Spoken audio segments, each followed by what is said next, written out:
শিলিগুড়িতে সোনার অলংকার ছিনতাইয়ের ঘটনায় গ্রেফতার 3 জন।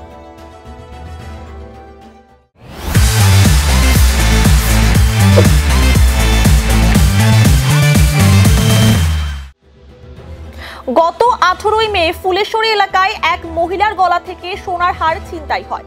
ঘটনায় লিখিত অভিযোগ দায়ের করা হয় শিলিগুড়ি থানায়। এরপর তদন্তে নেমে 3 জনকে গ্রেফতার করে পুলিশ। ধৃতদের নাম বাপ্পা দাস, গণেশ কর্মকার এবং রোশন বর্মন। ধৃতরা ভক্তিনগর এলাকার বাসিন্দা। তাদের কাছ থেকে 9 গ্রাম সোনা উদ্ধার হয়েছে।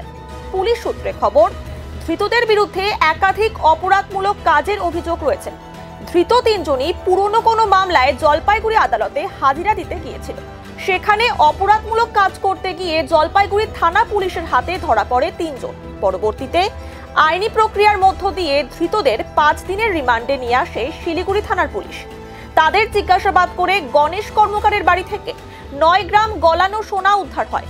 মঙ্গলবার ধৃত 3 জনকে শিলিগুড়ি মহকুমা আদালতে পাঠানো হয়েছে।